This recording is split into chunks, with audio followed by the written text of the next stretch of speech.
Ragadirogan satatana shaktana sheshakaya prasrutana sheshan autsukya moharati danjakhana yopurva vaidyaya namostu tasmai. Sejam bem-vindas a mais um vídeo da série Vida Veda nos Samhitas no canal do Vida Veda no YouTube. Meu nome é Matheus e hoje a gente vai continuar nossa leitura do Ashtanga Hridayam Sutrasthana, capítulo 2, com o shloka, segunda metade do shloka 29 e até o final do shloka número 30.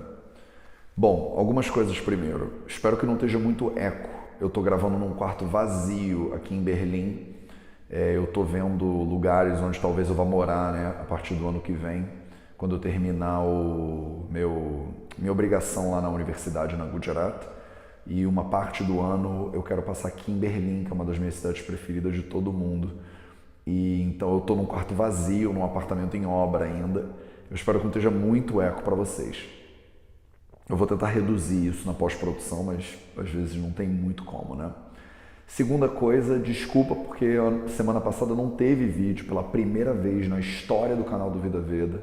Eu pulei uma quarta-feira, eu nunca tinha feito isso antes, mas eu realmente não dei conta. Eu fui ao Brasil, a São Paulo, a trabalho, e nunca foi tão intenso o Brasil de trabalho. Então, peço desculpas para vocês porque eu não gosto de fazer isso, né? Eu espero que isso não se repita, por isso que eu estou gravando aqui nessas condições. Eu estou indo para a Índia amanhã de manhã cedinho, então acho que o próximo vídeo eu já vou estar de Jamnagar para vocês. Bom, o vídeo de hoje são 3 sloquinhas, então não é tão longo assim. Vamos ver o que eles estão querendo dizer. Vamos começar lá na segunda metade do sloka número 29. Ele diz o seguinte: Na pidayedrindriyani na chatanyani lalayet Trivarga shunyam narambham bhajetam chavirodhayam anuyayat pratipadam sarvadharmeshu madhyamam. Então a gente continua aqui a nossa leitura sobre Sadvruta, quer dizer, as regras que conduzem à felicidade, né? As maneiras, as coisas que você deveria seguir todo dia, né? A gente está no capítulo de Dinacharya, e que conduziriam o ser humano à felicidade. A gente viu na primeira metade do capítulo uma série de condutas físicas, né, como escovar os dentes, tomar banho, essas coisas, e agora a gente está vendo uma série de condutas que seriam mais morais, né, seriam mais éticas. E aí, no shloka de hoje, ele fala Napidayet indriyani. Então, indriyani são todos os sentidos, né? Indriya são os sentidos, indriyani é o plural, né, de indrias. Na, quer dizer não, pidayet. A palavra pidayet significa literalmente quebrar, forçar. Então ele está dizendo, os órgãos dos sentidos não devem ser usados à exaustão, até você destruir eles, por exemplo, até você quebrar eles, né? Então você deveria ter cuidado com os seus órgãos dos sentidos. Mas aí ele fala, na chaitani lalayet. Então, etani na atilalayet cha. Então, lalana significa cuidar, acariciar. Atilalayet, então muito cuidado, muita carícia. Na. Então, etani, então esses mesmos indrias que eu já falei aí, né? Na atilalayet. Então, não é para você, ele falou lá atrás, quebrar, destruir, usar muito os sentidos, gastar muito os sentidos, mas também não vai ficar cuidando deles com muito cuidado, com muito carinho. Então, se você ler a primeira parte desse shloka, você poderia pensar, então é para eu proteger os meus sentidos ao máximo.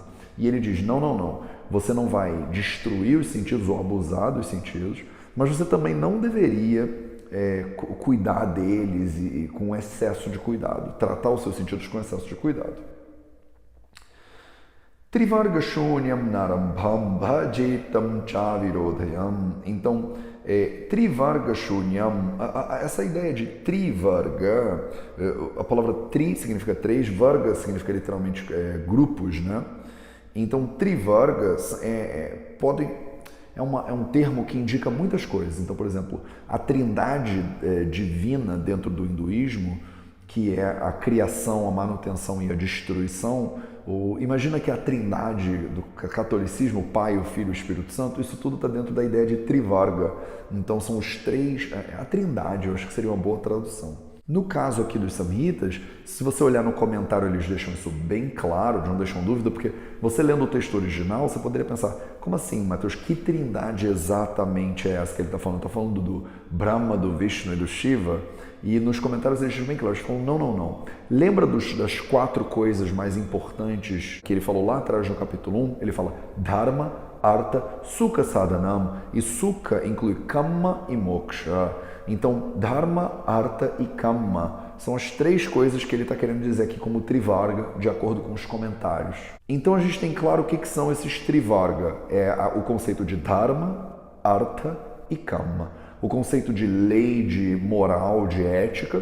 O conceito de Artha, de busca de bens materiais, de sucesso material. E Kamma, a ideia de prazer, né? De prazer tanto quando você se alimenta, no contato com outras pessoas, o prazer sexual, tá tudo isso dentro da ideia de Kamma, né? Então ele fala Trivarga Shunya. A palavra Shunya significa literalmente vazio. E se você olhar no comentário, por exemplo, ele usa a palavra Rahita. A palavra Rahita significa esquecer, deixar para lá. Então o que ele está querendo dizer com Trivarga Shunyam esses 3 coisas, Dharma, Artha e Kamma, não devem ser deixadas para lá. Arambham significa começar, né, no início de algum movimento, de um gesto ou de alguma atitude. Na Bhajet. Então, Bhajet é quando você experiencia alguma coisa, quando você faz alguma coisa. A palavra Bhaj, ela serve para muitas coisas, né? Por exemplo, endeusar alguma coisa, servir alguma coisa, também está dentro dos significados possíveis da palavra bhaj, do verbo bhaj, que aqui é conjugado como bhajit. Então, você não deve fazer ou realizar atos que deixem para lá Dharma, Artha e Kamma, esse Trivarga, essas 3 coisas que são muito importantes. E ele continua e fala, então, essa coisa do Trivarga aí que a gente falou, Cha avirodhayan bhajet. Então a palavra avirodha significa consistência, congruência. Então, não só você não deveria deixar de lado essas 3 coisas que são muito importantes quando você realiza seus atos, você não deveria deixar de lado, mas você também deveria sempre estar congruente, coerente com esse Trivarga, com essas 3 coisas que são importantes. Então, todos os atos humanos têm que estar alinhados com a ideia de Dharma, Artha e Kamma. A ideia de Moksha, talvez ela não entre aqui explicitamente, porque Moksha é quando você abre mão de tudo isso, né, digamos assim. É quando você transcende todas os bens materiais, os prazeres e o convívio social. E ele continua. Anuyayat pratipadam sarvadharmeshu madhyamam. Então, sarvadharmeshu, isso é um saptami vibhakti, né? Um locativo, né? E ele está falando em todos os casos, sarva dharma, em todas as regras, né? Em todas as leis, todas essas regras que a gente estava explicando aqui, basicamente. Então, esse é a parte do capítulo que fala muito sobre dharma. Então, ele está dizendo, todas essas regras que eu expliquei aqui até agora, né? Em todos esses casos, o saptami vibhakti tem um locativo, então é nesses casos, né? Digamos assim. Madhyamam pratipadam. Pratipadam significa, a palavra prati significa quando você vai em direção de alguma coisa. Pada significam os pés. Então, literalmente, pratipadam significa caminhar em direção a alguma coisa. E realmente significa isso, a palavra é entrar em algum movimento, ou começar alguma coisa, ou ir na direção de alguma coisa, é pratipadam. Então, madhyamam. Então, madhya significa metade, o meio. O meio é uma boa tradução. Anuyayat. Anuyayat significa seguir. Então, o que ele está querendo dizer? Sempre que você for fazer alguma coisa ou andar na direção de alguma coisa, sempre tenta seguir, sempre que tenta caminhar pelo meio do caminho, ao seguir as regras.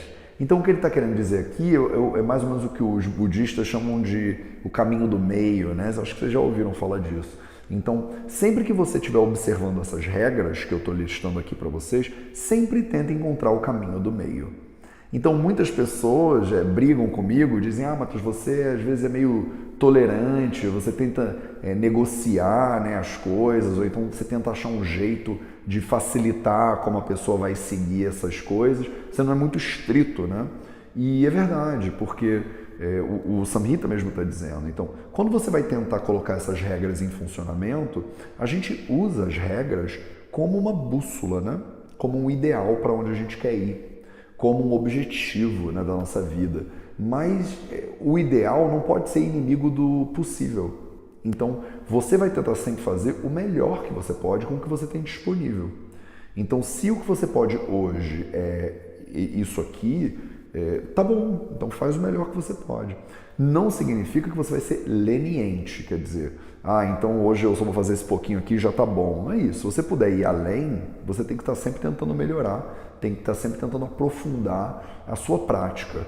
Mas o fato é que você tem que analisar a sociedade onde você vive, o contexto que você habita, as pessoas com quem você se relaciona. Algumas pessoas às vezes me fazem umas perguntas do tipo, poxa, Matheus, eu tentei mudar algumas coisas lá em casa que eu aprendi com você no Vida Veda e tal, e isso gerou um monte de problema com meu marido, com a minha esposa, com meus filhos, com a minha mãe e tal e tal.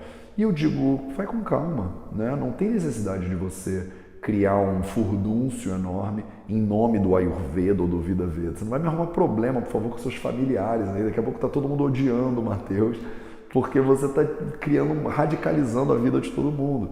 E o próprio Samhita fala, calma, vai com calma.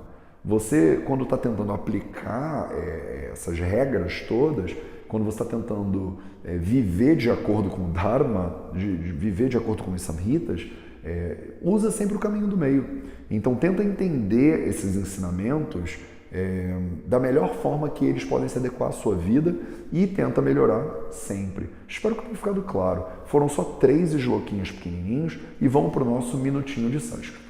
No nosso minutinho de sânscrito hoje, a gente vai falar sobre 2 consoantes que, na verdade, alguns autores chamam de semivogais.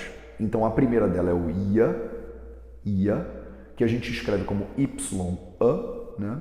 Você pode misturar ele com todas as vogais, igualzinho às outras consoantes. Então, você pode fazer yu, você pode fazer yo, você pode fazer i, não importa, você pode misturar ele de diversas formas diferentes. Na palavra Ayurveda, por exemplo, o yu é esse cara aí que tá?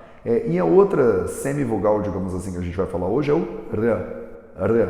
Então, é o R-A. E você pode misturar ele também com todas as vogais, como a gente viu, da mesma forma que antes, né? Você pode botar um traço depois dele, ele fica ra. Você pode botar um i, ele fica ri, ru, ro, rau, rei, não tem problema nenhum.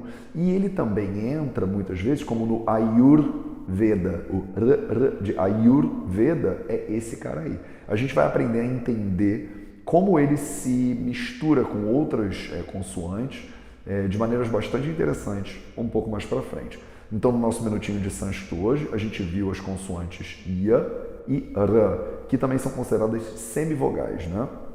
No nosso próximo minutinho de sânscrito, a gente vai ver mais 2 semivogais e fechar o conjunto das consoantes principais. Ficam faltando as sibilantes, que a gente vai ver nos próximos vídeos. Bom, acho que era isso que eu queria dividir com vocês hoje, aqui de Berlim. Espero que tenha ficado claro. Se ficar alguma dúvida, deixa nos comentários. Queria agradecer muito a todas vocês que apoiam a gente lá pelo apoia.c/VidaVeda. A gente fez alguns eventos no Brasil muito interessantes graças ao apoio de vocês e eu espero em breve estar colocando isso no canal do Vida Veda no YouTube. Amanhã eu estou voando para a Índia, então o nosso próximo encontro, nossa próxima quarta-feira, eu acho que eu já vou estar bonitinho lá de Jamnagar. Eu espero vocês no próximo encontro. Muito obrigado pela sua presença. A gente se vê em breve.